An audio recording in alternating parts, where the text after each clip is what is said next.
नौजवान था और यतीम भी था। शौक बन गया दीन पढ़ने का। महल्लेदार इलाके वाले कहने लगे कहाँ से कमाएगा, ना बाप है, ना माँ है, ना घर है, कहाँ से। हज़रत रूमी कहते हैं नौजवान ने जंगल में झोंपड़ी लगा ली। वहाँ वो सुबह मदरसे जाता, शाम को जंगल में रहता, वहाँ अल्लाह अल्लाह करता, सबक याद करता।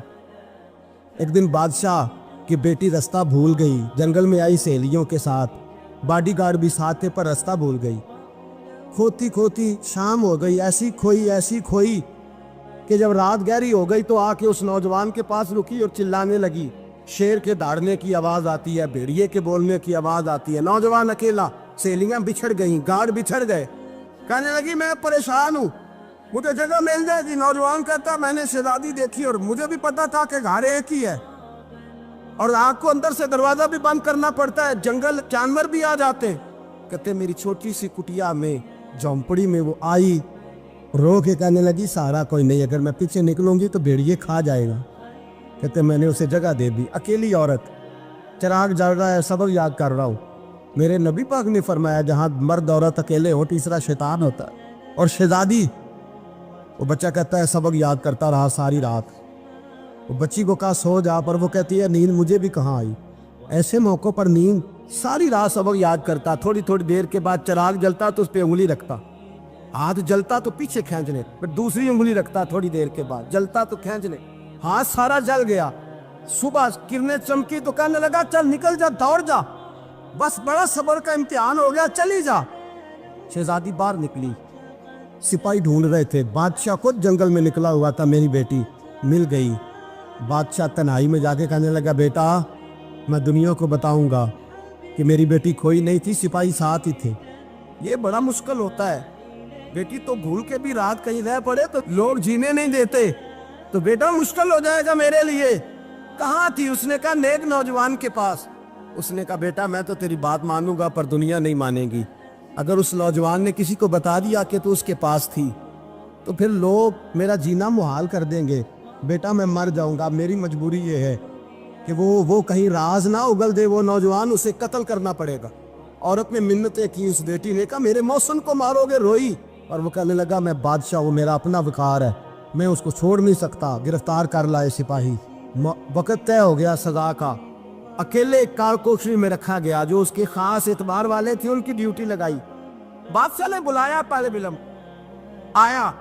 औरत कहने लगी, बेटी कहने लगी एक दफा तो बुलाओ ना, एक सवाल बस पर्दे में रह के पूछना है और फिर जो आपका जी चाहे, मेरे मौसम को मारना तो है, तो मर्जी आपकी। सामने खड़ा किया, नौजवान पर्दे के पीछे, औरत खड़ी हो गई। बादशाह बीच बैठ गया। बीबी कहने लगी सारी रात बेदार मैं भी रही, सोया तू भी नहीं। वो जो तू चिराग के करीब हाथ लगा के जलाता था वो समझ नहीं आई। नौजवान रो पड़ा, कहने लगा क्या करूं, मैंने रसूलुल्लाह का दीन पढ़ा है, क्या करूं, मैंने हुजूर का दीन पढ़ा है। मैंने पढ़ा है कि जानी को सबसे नीचे दोज़ख के सबसे निचले दर्जे में जलाया जाए, उसे जहन्नमियों का पीप और रेशा पिलाया जाए, कंद खिलाया जाए। ये रवायतें पड़ी हुई थी। थोड़ी थोड़ी देर के बाद शैतान मुझे कहता था बदकारी कर ले।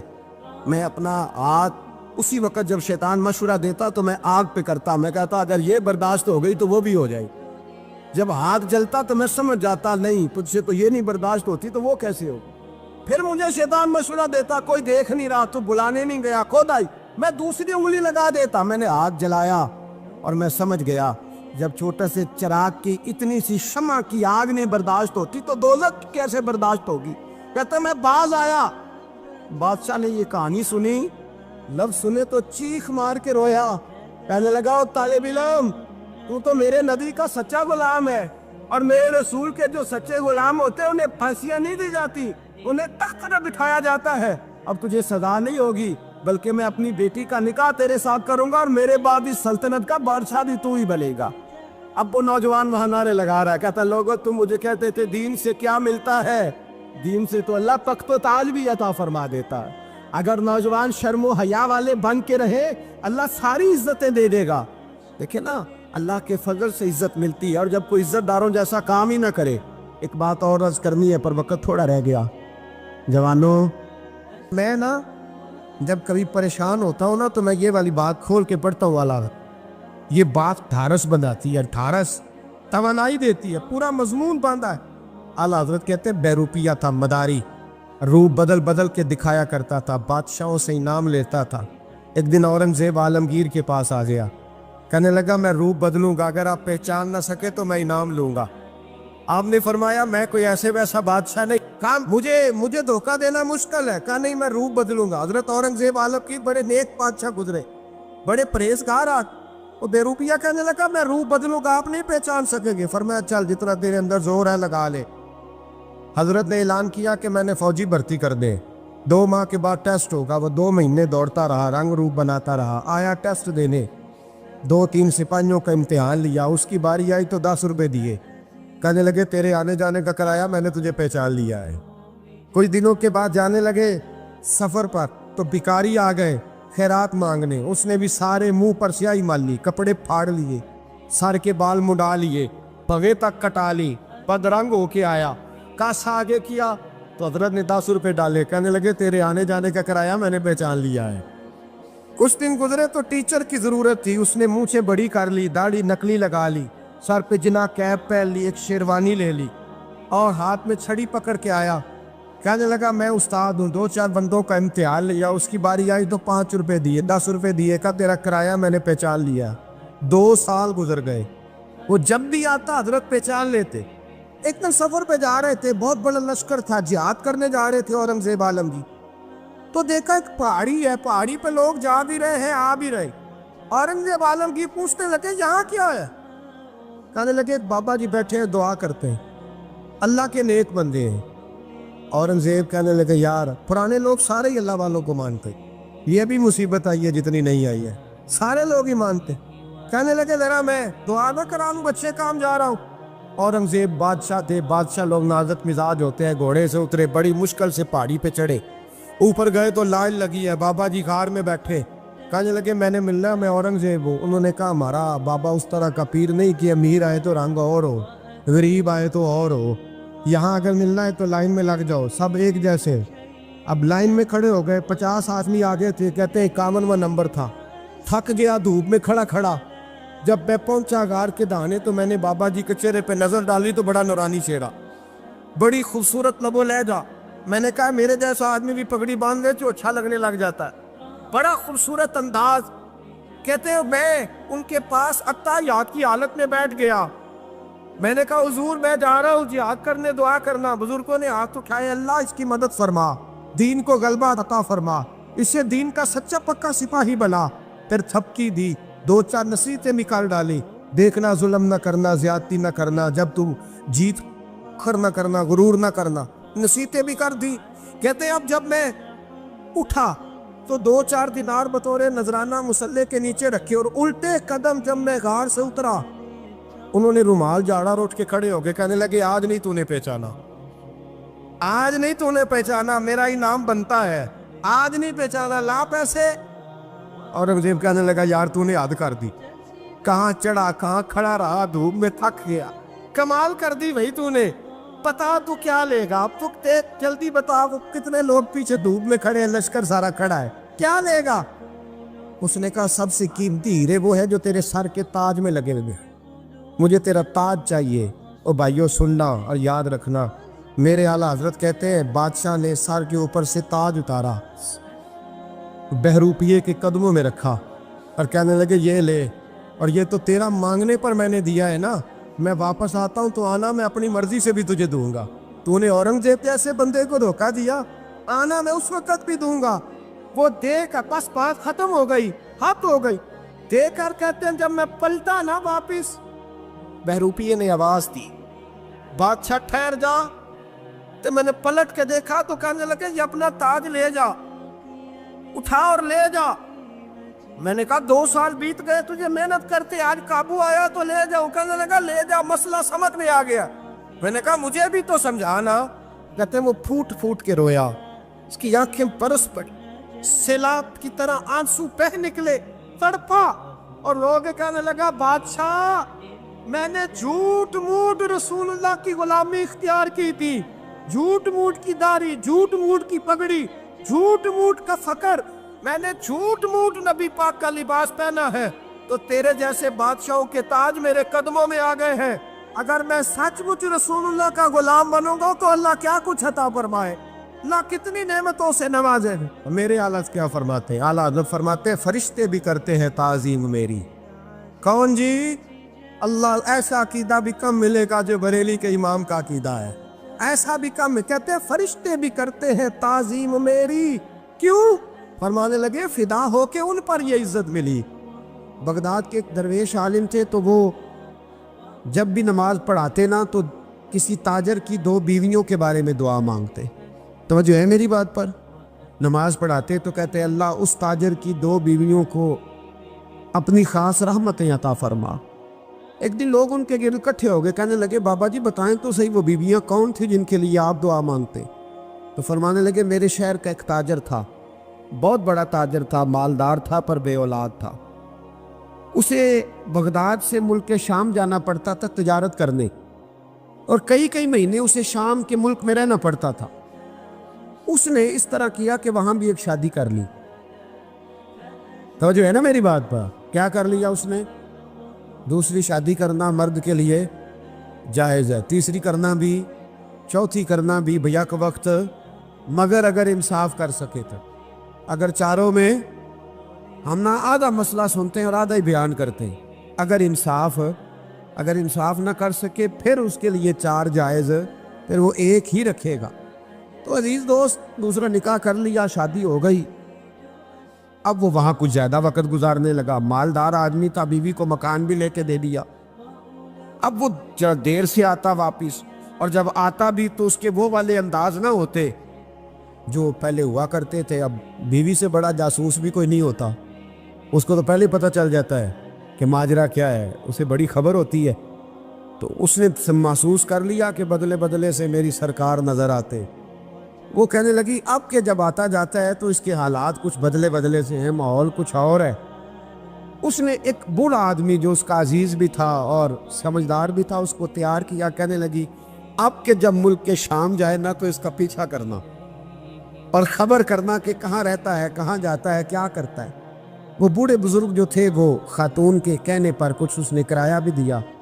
वो उस ताजर के पीछे गए और वापस आके ख़बर दी। कहने लगे कि ये तो 2-3 साल बीत गए, इसने वहाँ भी शादी की हुई है, तुझे बताया ही नहीं। बीवी बड़ी समझदार थी, हौसला मंद, ज़ीरत, उसने शोर नहीं मचाया। उसने कहा कि मैं ना अब जब आएगा ना तो तरीके से बात करूँगी और पूछूंगी कि ऐसा क्यों किया। और ये भी उसने आके बताया कि अगर तेरे साथ निकाह के बाद उसे औलाद नहीं मिली तो औलाद वहाँ भी कोई नहीं, ये मुकम्मल तफसीलात। अब जब इस दफ़ा खामद आया तो आते ही वो बीमार हो गया, कमज़ोर होने लगा। अब खातून ने मुनासिब नहीं समझा कि आते ही धड़ाम से मैं उसके सर पर ये ठोड़ दूँ कि तूने निकाह किया हुआ है और मुझे बताया नहीं। वो जरा तसल्ली में रही, कुछ वो बीमार था, हौसला रखा, खिदमत करती रही। कुछ दिन गुजरे तो वो ताजर इंतकाल कर गया, फौत हो गया। अब राज खोल न सका, इद्दत गुजारी, और जब सारा माल जमा किया ना तो अशरफियों की बोरियां भर गई। सारा माल उस बीबी का, 4 बोरियों में अशरफियां, 4। यहाँ तो पेट का दोज़ख है, माज़ अल्लाह, भरता ही नहीं। हाल मिन मज़ीद, हाल मिन मज़ीद। वो जो कहते थे ना कि बस बाहर चला जाऊँ और बाहर मैं कुछ थोड़े से पैसे कमा के 2-3 साल में लौट आऊँगा, फिर यहाँ आके कोई कारोबार करूँगा, वो गए हैं तो वापस नहीं आए। वो जो कहते थे ना बस मैंने इतना सा कारोबार करना है कि मकान बन जाए, उन्होंने 4 मकान भी बना लिए हैं, लेकिन ब्रेक हल में मज़ीद की दौड़ है। अब 4 बोरियां उस औरत ने छुपाए रखी। कोई बंदा नहीं जानता बगदाद में कि मुल्क के शाम में ताजर की दूसरी बीवी भी है। जब वो फारिग हुई तो उसने उस बूढ़े जासूस को फिर बुलाया और 2 बोरियां ऊंट पे रखी, खुद भी साथ बैठी और मुल्क के शाम गई। अल्लाह अकबर। वह बुज़ुर्ग कहते हैं मैं ऐसे नहीं दुआ करता। उसको जाके कहने लगी मैं अकेली वारिस नहीं हूँ, आधे की वारिस तू भी है। मैं अकेली वारिस नहीं, ये तक़सीम विरासत है, आधी की वारिस तू भी है। तो रख अपने पैसे, मुझे पता है उसने निकाह किया था पर मुझे बताया नहीं था, तो रख अपने पैसे, मैं तुझे दे रही हूँ, आधे तेरे हैं आधे मेरे हैं। उसने नज़र उठाई तो रो पड़ी, कहने लगी नहीं अब ये सारे तेरे ही हैं। اگر تو اللہ سے ڈرتی ہے تو میں بھی رب سے ڈرتی ہوں، اگر تو مصطفیٰ کریم کا کلمہ پڑھتی ہے تو میں بھی اسی نبی کی ماننے والی ہوں۔ کہا بات کیا ہے، میرا کیوں ہے سارا؟